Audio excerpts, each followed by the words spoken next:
if you're going to reduce the deficit, and like Mitt Romney, you want to increase military spending, going to 4% of gross domestic product. That, by the way, is an irrational number. It's got nothing to do with the threat.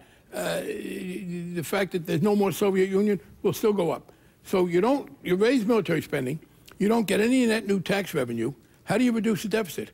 By devastating the environment, healthcare, transportation, education, everything we try to do together, which is government, to improve the quality of life at home, gets sacrificed. And what it really shows is these people, the right wing, they're not primarily concerned with deficit reduction.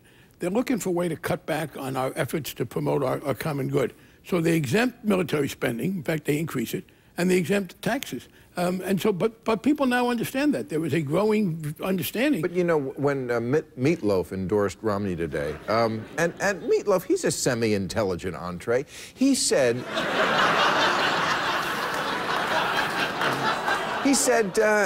that the Cold War wasn't over. He made a speech and he made a big issue about this. But I have a question. People say the Cold War's over. No, it's not. The Cold War. First, I do have to go. Did John Sununu say that Meatloaf only endorsed Mitt Romney because they're both white?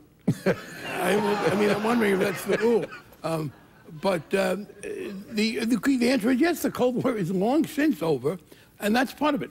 We had, at the height of the power of the Soviet Union, they were bad people, and yes, we had to deal with them. I think we did more than we needed to in terms of protection, but there was a reality there. We have 3 ways of dropping thermonuclear weapons on the Soviet Union, or we did. Nuclear submarines with MIRV missiles, the Intercontinental Ballistic Missile, right, and the Strategic Air Command. Now, there is no more Soviet Union. There is a much smaller, weaker country, Russia. They did win a war against the country of Georgia. I don't think, by the way, that they could beat the state of Georgia because they've got all these military bases. But Russia today is nothing like the Soviet Union. We have the And they're not our enemy. Well, Mitt Romney thinks that. Well, he used to think they are. Then he changed his mind. But here's the deal, Bill. But we have today the same capacity for destroying a fully thermonuclear armed Soviet Union that we had when there was one. So I have a proposal to make to the Pentagon. You have 3 ways of dropping thermonuclear weapons on the now non-existent Soviet Union. Pick 2. I don't want to be a pacifist. Keep 2 ways to defeat them. Give up 1. We'll save $8 or $10 billion from that alone. We also have, look, it was at the beginning of the Cold War that a great man, Harry Truman, sent American troops to Western Europe and Central Europe to protect the poor, weak nations of Western and Central Europe against Stalin. The nations of Western Europe are no longer weak and poor. Stalin's dead and the empire he had has collapsed. Only one thing hasn't changed. We are still spending tens of billions of dollars a year to protect France against Ukraine. We have tens of thousands of troops in Italy, Germany, Japan, Korea, places where wars have not occurred for decades.